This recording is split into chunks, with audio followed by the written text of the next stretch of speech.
Bonjour à tous, j'espère que vous allez excellemment bien. Aujourd'hui, on se retrouve pour faire le débrief de la dernière étape de ce Tour d'Italie, l'étape numéro 18, enfin de la dernière étape du jour de ce Tour d'Italie. Je rappelle qu'il reste encore 3 étapes, la 19, la 20 et la 21, dimanche du côté de Vérone, avec un contre-la-montre. On va revenir sur ce qui s'est passé aujourd'hui, avec une étape qui a un peu déjoué légèrement certains scénarios, même si c'était quelque chose que j'avais un peu envisagé ce matin. Je m'étais dit, bon, à 4, ça serait quand même très compliqué quand j'ai vu qu'il y avait 4 coureurs seulement dans l'échappée. N'hésitez pas à vous abonner à la chaîne, à réagir dans les commentaires, à mettre un pouce bleu, à partager la vidéo sur les réseaux sociaux, notamment auprès de vos proches si vous pensez que ça peut les intéresser. Dans les commentaires, n'hésitez pas à mettre un pouce bleu. N'hésitez pas à me dire ce que vous avez pensé de cette étape également. N'hésitez pas à vous abonner à la chaîne et à mettre toutes les notifications et la petite cloche parce qu'en ce moment, sur le Giro, bien comme vous le voyez, je ne suis pas chez moi. Et donc, j'ai un peu du mal à être régulier au niveau de l'horaire des vidéos. Contrairement aux 2 premières semaines où les vidéos arrivaient tous les jours à 21h, là, c'est un peu plus compliqué parce que des fois, genre, là, pour vous dire, j'enregistre, il est 20h16. Donc, ça va être compliqué que la vidéo soit en ligne à 21h. Et comme ça, avec la petite cloche, vous êtes au courant dès que la vidéo est mise en ligne. Ça vous met une petite notification sur l'écran de YouTube. On commence tout de suite par l'étape du jour. Une étape qui a donc déjoué les pronostics. On s'attendait quand même plutôt à un sprint, même si j'avais mis l'option Pierre-Luc Péréchamp, notamment dans mes pronostics ce matin, en disant si on a une échappée assez grosse de 8-9 coureurs qui arrivent à sortir. Là, on n'a eu que 4 coureurs dans l'échappée qui ont réussi à tenir toute la journée. Alors certes, on avait des beaux noms au départ, De Bont, Tafini, Kort, Nielsen et Gaburo. Des coureurs quand même plutôt performants dans ce Giro, parce qu'on a vu Affini plusieurs fois devant le peloton notamment. Gaburo, on l'avait vu en échappée. De Bont, pas mal aussi. Il y a juste Kort Nielsen qui a eu un Giro un petit peu compliqué. Mais à 4, ça semblait quand même très compliqué, surtout que derrière le peloton a tout bien fait, c'est-à-dire laisser les coureurs à 2 minutes 30, pour ne pas prendre de risques, pour ne pas se faire avoir. Et puis, la Groupama a très bien roulé, on a eu également Quick-Step. Les deux ont collaboré ensemble, parce que Quick-Step a bien vu que ça ne servait plus à rien de faire les points au niveau des meilleurs sprinteurs. Donc voilà, on a tenté de ne pas faire la bagarre sur les meilleurs sprinteurs, de se partager, on va dire, un petit peu les points. On a eu également le seul qui est venu un petit peu interrompre tout ça, c'était Rui Costa, mais très vite rappelé à l'ordre. Le problème, c'est que les hommes de tête, ils ont très bien joué le coup. C'est-à-dire qu'ils ont un moment un peu diminué le rythme. Et puis dans le final, ils ont tout donné. Et ce sont quand même des très bons coureurs devant. Et comme l'étape était assez courte, 146 km, 156, ils ont réussi à tenir la baraque, à réussir à jouer un grand coup aujourd'hui. Donc belle performance des 4 coureurs de devant. Et surtout belle victoire de Dries de Bont. On va revenir sur l'info du jour, l'abandon de Joao Almeida, 4e de la course. Abandon parce qu'il est cas Covid. Sur ce Giro. Bon, hier, il avait perdu 1 minute 30, je crois, dans l'affaire. Il était quasiment à 2 minutes au général. Je pense que du côté de l'équipe, on s'est aperçu que c'était pas normal. Donc, on a fait un test Covid parce que je rappelle qu'on est techniquement... les tests Covid sont obligatoires, je crois, après chaque journée de repos. Alors, parfois, dans certaines équipes, on refait d'autres tests Covid. Mais on n'en fait pas tous les jours des tests Covid sur les grands tours, plus aujourd'hui au niveau du protocole. Et là, je pense que du côté de Rui Costa, on a bien compris qu'il y avait un truc qui n'allait pas hier. On a pensé très vite Covid. L'avantage en plus, c'est que c'est un test qui est quand même assez rapide. Et on a compris assez vite que il était cas Covid. D'où sa contre-performance peut-être hier au coureur portugais qui a fini extrêmement loin, qui a fini plutôt loin dans cette étape, mais c'est triste pour Almeida, parce que le top 5 était toujours jouable, il pouvait toujours jouer le top 5, et là abandon à 3-4 jours de l'arrivée. C'est triste parce qu'il n'a pas fait une mauvaise course, Almeida. Il a été juste un petit peu en retrait par rapport à Hindley Carapaz. et certainement Romain Bardet, mais il n'a pas été mauvais. C'est-à-dire que c'est l'un des rares qui est resté dans des temps qui sont tout à fait raisonnables au niveau de l'écart avec les meilleurs. Voilà, dommage, il a fait sa course, mais voilà, abandon à 3 jours de l'arrivée, 3-4 jours de l'arrivée. C'est toujours compliqué en plus avec la Covid parce que peut-être qu'il n'avait pas l'impression d'avoir des symptômes en plus, voilà, il était juste un peu moins performant. Et c'est vrai que c'est un abandon assez brutal à chaque fois quand ça arrive sur les multiples courses où on a vu ce genre de scénario se produire. On passe tout de suite au bilan des Bleus. Du côté du bilan des Bleus, je commence avec Arnaud Démare. Bon bah voilà, Arnaud Démare finit 6e de l'étape. Je crois qu'on ne peut pas reprocher grand-chose à Arnaud Démare sur l'étape du jour et à la Groupama sur l'étape du jour. Ils ont tout donné. Ils ont fait ce qu'il fallait faire, collaborer notamment avec la Quick Step, contrôler l'écart avec les hommes de tête.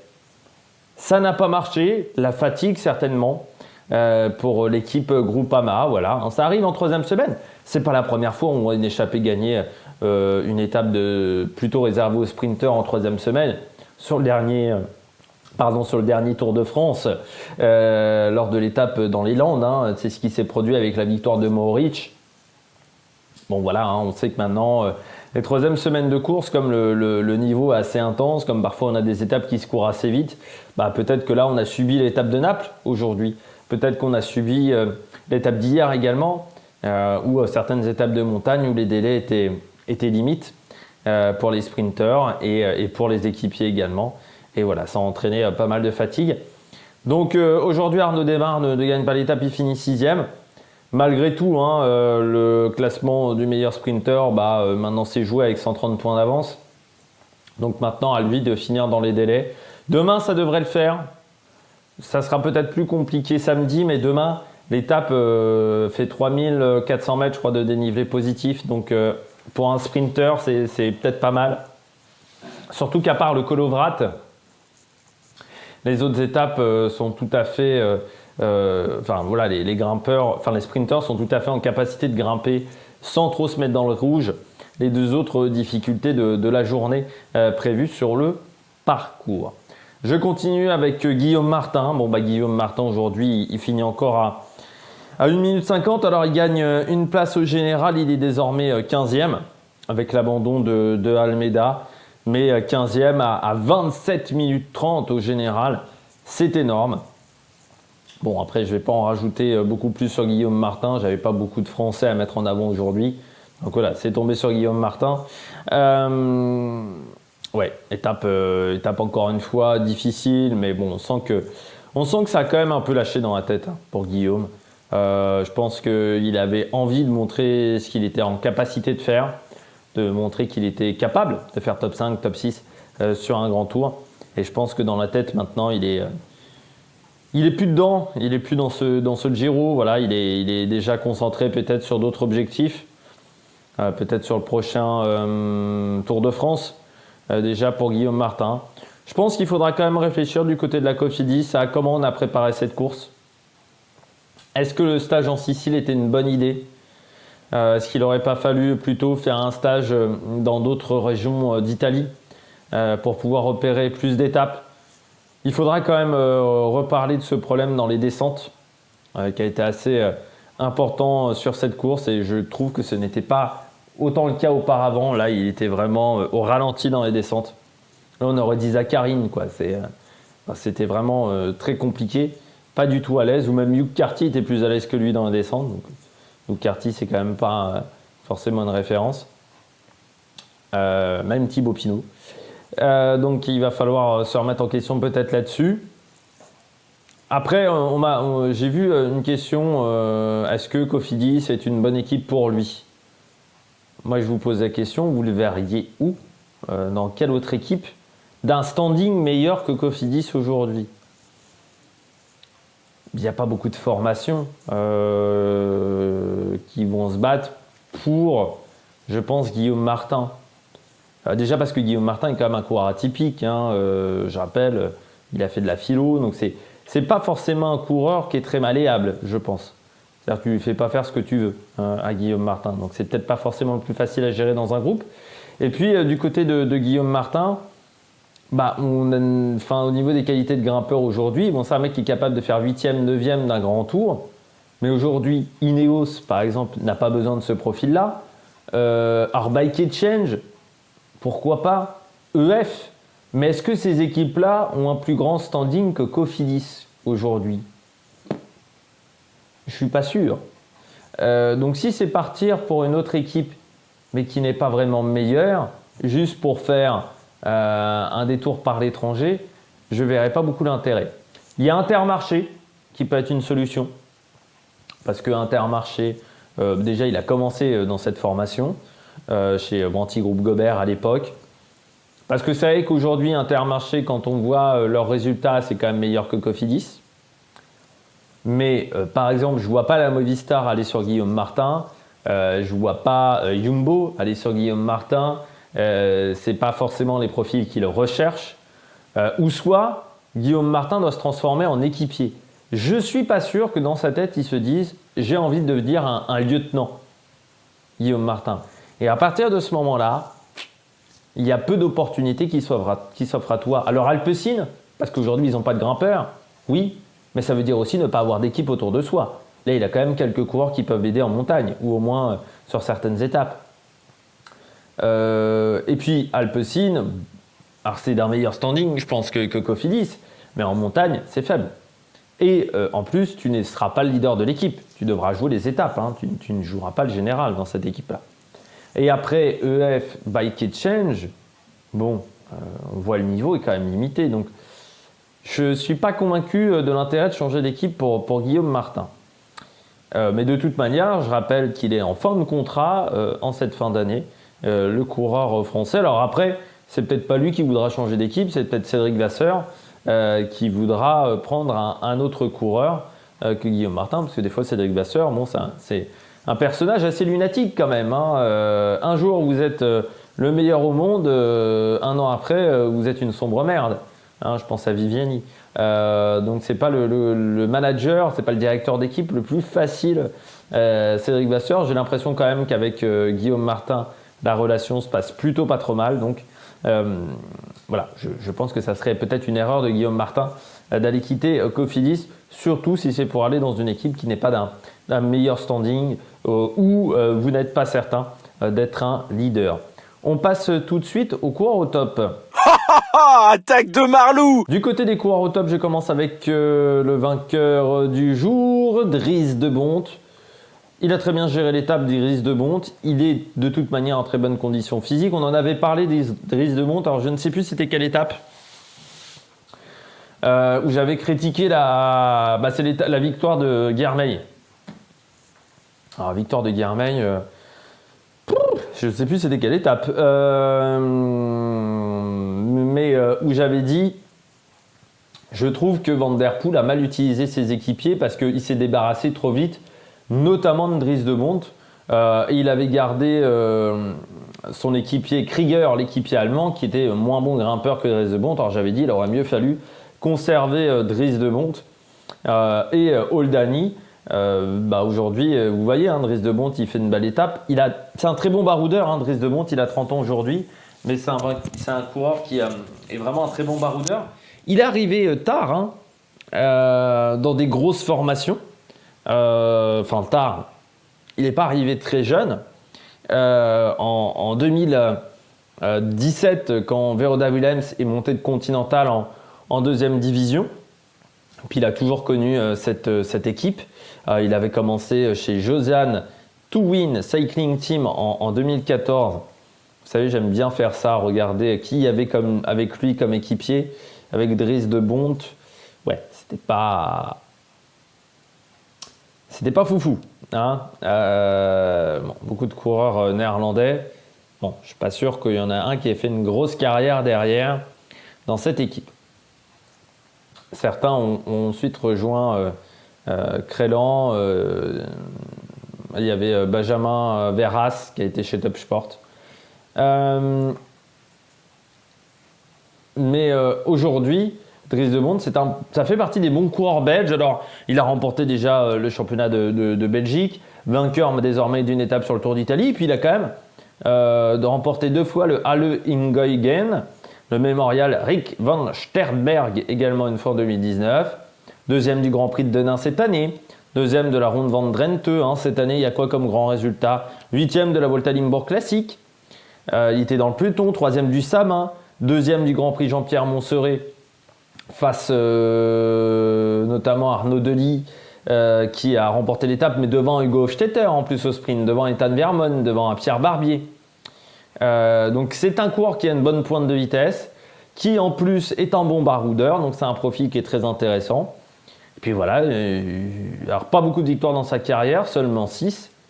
Première victoire sur un grand tour. Bon bah voilà, c'est maintenant coché. Il l'a dit en interview, dans ses rêves de carrière, il y avait remporté le titre de champion de Belgique et puis remporter également une étape sur un grand tour. Et bien maintenant c'est fait. Donc à lui maintenant d'avoir de nouveaux objectifs à 30 ans. Mais je pense qu'il en aura quelques-uns. L'année prochaine, il sera encore chez Alpecin, dans la formation belge qui, je rappelle, aura comme co-sponsor de Koenig. Vincenzo Nibali, aujourd'hui, le grand vainqueur, le grand profiteur, on va dire, de l'abandon de Almeida. 4e, quand même, du Giro. Pour le moment, Vincenzo Nibali, ça va faire des gros points pour Astana. Il a raté la première semaine de course. Mais ensuite, il s'est bien rattrapé. Le requin de Messine, il finit très fort. Il reste 3 jours de course désormais pour lui. Il est totalement en capacité. Alors, il faudra qu'il se méfie de Bilbao et Jan Hirt qui va peut-être encore tenter des échappées. Je pense que pour Boorman, ça sera plus compliqué. Bilbao, il faudra voir également l'état de fraîcheur. Et puis, il va y avoir la bagarre aussi pour Landa. Et puis, Pozzovivo 8e derrière, donc est bien plus loin. Donc, premier Italien. On n'aurait pas cru en début de Giro que Nibali serait le premier Italien et surtout qu'il serait 4e de la course à 4 jours de l'arrivée. Alors certes, il profite de l'abandon d'Almeida, il profite également de ce Giro qui a été assez difficile pour les leaders. Yates, Almeida, Foss, Bardet, entre les abandons et ceux qui sont passés à côté. Hugh Carty aussi, par exemple, qui est passé à côté dans cette course. Ciccone. Également. C'est vrai qu'on n'a pas eu pas mal de coureurs, d'outsiders qui, au final, ne sont plus en course. Et donc, un Nibali qui était peut-être pas forcément favori, mais qui a l'expérience quand même des courses de 3 semaines, qui n'a pas dû abandonner beaucoup de courses de 3 semaines dans sa carrière, Nibali. Et derrière, ça fait un très bon résultat. Donc, 4e, 5,48. Bon, il fait sa course désormais. Il se concentre déjà sur ses sensations. Puis après, il regardera le classement final, je pense, à l'arrivée. Et puis je termine du côté des coureurs au top avec Gaburo. Gaburo, encore une fois, dans l'échappée du jour. La Bardiani, qui pour moi est presque l'équipe de 2e division italienne, entre Androni et Olocometa, qui était la plus visible de la course. Parce que Bardiani a été visible. Alors certes, j'avais un petit peu critiqué Bardiani en début de course en disant ils ont raté des échappées, voilà, ils auraient dû être plus présents à l'attaque. Mais au final, l'objectif était d'être dans beaucoup moins d'échappées publicitaires. C'était l'objectif de la Bardiani. Et au final, ça leur a réussi. Donc, belle performance de la part de Gaburo, de la part de la Bardiani. Je ne m'attendais pas à ce que la Bardiani soit l'équipe la plus visible sur ce Giro. Ce qui est quand même inquiétant pour Olocometa et Androni, qui pour moi avaient des meilleurs effectifs. Gaburo a été très bon. On a vu également, Fiorelli, non. Je ne sais plus qui on a vu du côté de la Bardiani également. Ça va être Modolo, qu'on a vu 1 ou 2 fois. Du côté des Olocometa, on les a vus un peu. Androni, heureusement qu'il y avait Tesfation. Sinon, les autres sont quand même passés largement à côté de leurs 3 semaines de course. Donc bien joué de la part de Gaburo. Bon, après, il est tombé sur des coureurs qui étaient plus forts que lui. Mais il est battu par De Bont, Tafini, Kort Nielsen. Autant vous dire qu'il est quand même pas battu par des branquignoles. On passe tout de suite au Bonnet d'âne. On passe désormais au Bonnet d'âne. Je commence avec Kort Nielsen. Il sera passé à un côté quand même de ce Giro, Kort Nielsen. Alors aujourd'hui 3e. Mais la victoire était quand même réalisable. Il avait fait 4e de la première étape, 3e de cette étape-là. Entre les deux, ça a un petit peu été le néant quand même pour Kort Nielsen. Mais bon, début de saison compliqué, à part la victoire d'étape sur Gran Camino, abandon en Espagne, abandon également sur Tirreno Adriatico sans montrer grand-chose.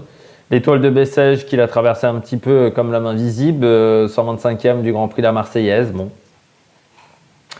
Ça a été une première partie de saison compliquée pour le coureur danois. Il va aller désormais sur le Tour de France. J'espère que ça ira un peu mieux parce que c'est dommage. Lui qui a fait un tel Tour d'Espagne l'année dernière, il a un peu du mal à enchaîner cette année. Alors c'est peut-être également la difficulté de repartir sur une grande saison quand on a une grande saison l'année dernière, surtout en fin de saison. On se souvient notamment de Philippe Gilbert, on se souvient d'autres coureurs qui ont eu cette difficulté à repartir l'année d'après. Philippe Gilbert, 2012, c'est très compliqué, par exemple. Même le tout début de saison de Julien Alaphilippe, après son titre de champion du monde, il n'est pas parfait non plus. Même si ce n'était pas au niveau de Philippe Gilbert. Bon, Balane, j'en parle même pas. Lui, il a mis 1 an avant de digérer, et je crois que même il n'a jamais vraiment digéré lors de la suite de sa carrière. Mais c'est pas toujours facile en fait de repartir après avoir fait une grande saison. Et Kurt Nielsen, l'année dernière, il finit en trombe quand même, notamment sur le Tour d'Espagne, mais où il fait vraiment un super Tour d'Espagne, et 6e de la course du contre-la-montre mixte. Et puis même sur le Tour de France, une 3e place du côté de Le Creusot, 2e du classement du sprint de la route d'Occitanie, vainqueur de la 4e étape. Enfin voilà, il avait fait vraiment une très belle année, vainqueur de la dernière étape de Paris-Nice du côté de l'Evans, Roglic s'en souvient encore. Donc voilà, ça avait été quand même une très belle saison. Et puis là, difficulté à ressortir, à repartir, et puis pas aidé non plus par la situation de EF, c'est-à-dire une équipe qui en ce moment est quand même en grande difficulté au niveau des points UCI. EF, c'est quand même l'équipe qui a marqué le moins de points, et la dynamique n'est vraiment pas bonne, parce que heureusement, je dirais qu'il y a Hugh Carty, mais si on compare Hugh Carty avec les adversaires directs, notamment, je dirais Astana, notamment DSM, notamment Guillaume Martin, il est 10e, donc il est derrière Nibali. Il est juste devant Rensman, donc ça ne fera pas beaucoup plus de points. Et Guillaume Martin est 15e. Donc ça ne va pas être tip top. Et du côté de EF, c'est le seul coureur qui est dans le top 30. Donc après, il n'y a plus beaucoup de points quand dans le final d'un classement d'un grand tour, pardon. Donc c'est sûr que c'est pas top. Et il pâtit peut-être de cette situation-là du côté de F où la situation n'est pas bonne. Ce qui fait là, je pense qu'en ce moment, les coureurs ont la pression. Ils ont la pression pour gagner. Le staff également a aussi la pression parce que les sponsors mettent peut-être la pression. Et derrière, on fait un petit peu tout à l'envers, et on sent que la situation est peut-être en train de leur échapper. Alors, techniquement, pour le moment, ils ont une belle avance, notamment grâce aux victoires de Kurt Nielsen l'année dernière sur la Vuelta. Mais bon, dans la deuxième partie de saison, ça serait bien quand même de ne pas rester au même niveau de performance, parce que sinon, ça pourrait tout de suite nous emmener du côté de la deuxième division. Juan Pedro Lopez, il va apprendre beaucoup de ce Giro, notamment dans la gestion de course. Je pense qu'il est cramé. Juan Pedro Lopez, depuis le début de cette 3e semaine, alors il a quand même fait 10 jours en rose. Donc voilà, c'est pas facile d'enquiller derrière. Demandez à Thomas Voeckler. Les 2 fois où ça lui est arrivé. Demandez à d'autres coureurs, à Almeida notamment, qui s'est retrouvé dans cette situation-là. Ou Roglic, même en 2019. La plupart de ces coureurs-là ont fini quand même rincés. J'ai l'impression que c'est le cas de Juan Pedro Lopez. C'est vrai que c'était Guillaume Di Grazia qui l'avait dit. Quand il ne va plus avoir de jambes, Juan Pedro Lopez, le petit coureur sautillant, ça va s'arrêter tout de suite. Parce que c'est vrai que Juan Pedro Lopez, c'est un coureur qui ressemble quand même un petit peu à Contador dans l'idée. C'est-à-dire, ou au petit coureur de UAE, à Juan Ayuso, je trouve.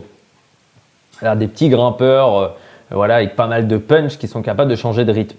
C'est vrai que ces coureurs-là, si les fibres rapides disparaissent, les fibres d'explosivité disparaissent, ça devient beaucoup plus compliqué pour ces coureurs-là.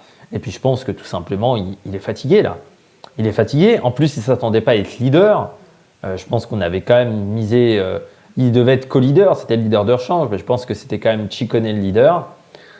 Donc voilà, les jambes commencent à être dures désormais pour le coureur espagnol. J'ai peur pour lui pour les 3 derniers jours de course.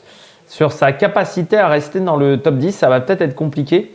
Et puis au niveau du maillot blanc, le match est quand même un petit peu relancé parce que Buitrago est à 5,05, Arensman à 6,46.